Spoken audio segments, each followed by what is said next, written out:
দুটো জনসভার মাধ্যমে দীর্ঘ বক্তব্যের মধ্য দিয়ে আমরা আপনাদের কাছে তুলে ধরব। আমি জানি এই এলাকার মানুষজন যারা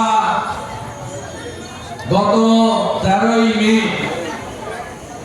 লোকসভা নির্বাচনে ভারতীয় জনতা পার্টিকে ভোট দিয়েছেন, তারা 10ই জুলাই উপনির্বাচনেও ভারতীয় জনতা পার্টিকে ভোট দেবে। তার কারণ আপনাদের স্বপ্ন ছিল যে মোদিজিকে আমরা তৃতীয়বার প্রধানমন্ত্রী করব। আমাদের এনডিএ জোট 293টি আসন নিয়ে আমরা একটি শক্তিশালী 5 বছরের জন্য স্থায়ী সরকার দেশকে উপহার দিতে পেরেছি আপনাদের সাহায্যে। এই নির্বাচন পশ্চিমবঙ্গ বিধানসভার একটি উপনির্বাচন। তার কারণ হলো এখানে একজন লোকসভা ভোটে হেরেছেন, তাকে আবার তৃণমূল প্রার্থী করেছে দ্বিতীয়বার হারার জন্য। তার নাম মুকুটমণি অধিকারী। মাননীয় প্রার্থী, তিনি এত আদর্শবান, এত নীতিগত লড়াই করেন। তিনি যোগদান করেছিলেন 10ই মার্চ তৃণমূল কংগ্রেসে লোকসভার সাংসদ হওয়ার জন্য। সেদিন তিনি বিধায়ক পদ থেকে পদত্যাগ করেননি। তিনি সেদিন যোগদান করেছিলেন কলকাতাতে, কিন্তু তিনি তার বিধায়ক পদে আসীন ছিলেন। নমিনেশন ফাইল করতে যাওয়ার আগের দিন আইনি জটে পদত্যাগ করতে বাধ্য হয়েছেন। আমি জানি সাংসদের লোভে তিনি ওই দলে গেছেন। তার জাল আর গামছা দুটাই যাবে আগামী 10ই জুলাই। সাংসদ হওয়া তো হলো না, আর কোনোদিনই হবে না। আর বিধায়কেরও প্রাক্তন বিধায়কের পেট ছাপিয়ে রাখুন ডাক্তার মুকুটমণি অধিকারী।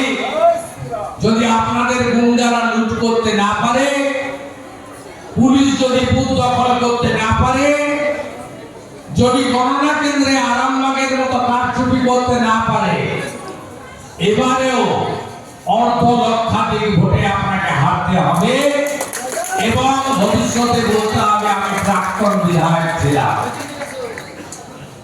পশ্চিমবঙ্গে বিধানসভার ভিতরে এর আগে সিপিএম বিরোধী দলে ছিল, সূর্যকান্ত মিশ্র বিরোধী দলনেতা ছিলেন।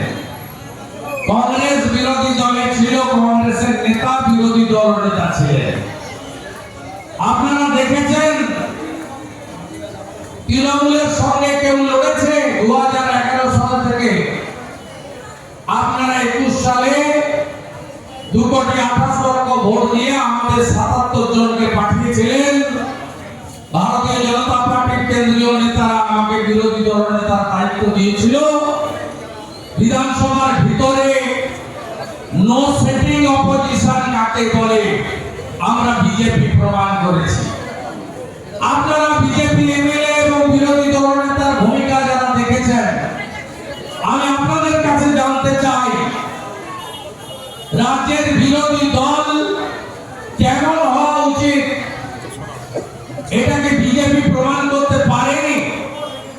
আপনারা এটা ভালো করে জানেন যে সরকারের সর্বক্ষেত্রে ব্যর্থতা, চুরি দুর্নীতি, সন্ত্রাসের বিরুদ্ধে ভারতীয় জনতা পার্টি একমাত্র দল নিষ্ঠার সঙ্গে লড়াই করেছে, আজও করছে।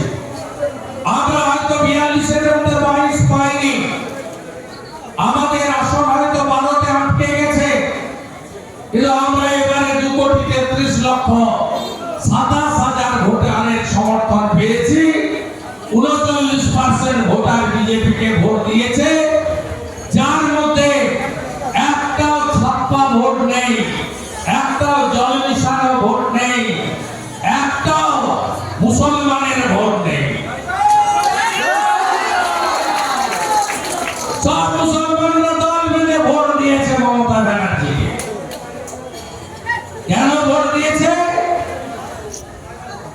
ওদের ভুল বোঝানো হয়েছিল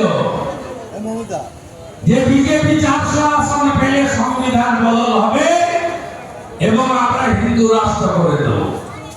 যাই হোক, আপনারা ভোট দিতেই থাকুন, আপনাদের চাকরি লাগবে না, আপনাদের শিল্প লাগবে না, আপনাদের ভালো হসপিটাল লাগবে না, আপনাদের ভালো রাস্তা লাগবে না, আপনাদের ভালো স্কুল লাগবে না। শুধু ইমাম সাহেবরা ভাতা মান পেলেই হবে, আর ইমাম সাহেবরা ভোটের সময় শুক্রবারে আপনাদের প্রার্থনায় বলে দিলেই হবে।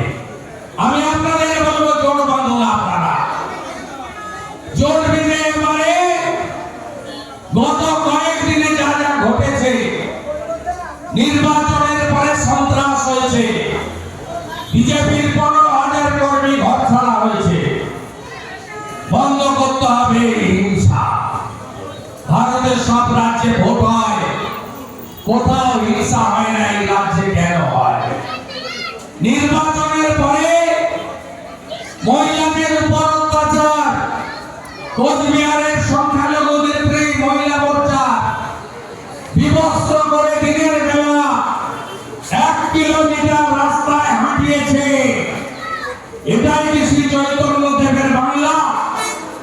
এটাই কি স্বামী বিবেকানন্দের বাংলা? তাদের হাতে আজকে বাংলা চলে গেছে। গত 2-3 দিন আগে চোপড়াতে গ্রাম্য সালিসি সভার নামে তৃণমূলের এক নেতা তাজামুল যেভাবে মহিলার উপরে বেত্রাঘাত করেছে আপনারা দেখেছেন। তারপরে তৃণমূলের এমএলএ হামিদুর রহমান কি বলে যে পশ্চিমবঙ্গ মুসলিম রাষ্ট্র, এখানে ইসলামিক নিয়ম অনুযায়ী মহিলাদের শাস্তি দেওয়া হয়েছে। আপনারা বলুন, পশ্চিমবঙ্গ কি ইসলামিক রাষ্ট্র? আপনারা বাংলাদেশ থেকে চলে এসেছেন অনেকে, প্রভু হরিচাঁদ ঠাকুর, গুরুচাঁদ ঠাকুর মতুয়া সমাজ সৃষ্টি করে আপনাদেরকে ধর্ম পরিবর্তন থেকে বাঁচিয়েছে। আপনারাই বলুন, এই রাজ্য স্বামী বিবেকানন্দের রাজ্য না ইসলামিক রাজ্য? এই রাজ্য শ্রী চৈতন্য দেবের রাজ্য না ইসলামিক রাজ্য? এই রাজ্য ডক্টর শ্যামাপ্রসাদ মুখার্জির তৈরি করা রাজ্য না ইসলামিক রাজ্য? এটা আমার কথা নয়, হামিদুর রহমান তৃণমূলের এমএলএর কথা।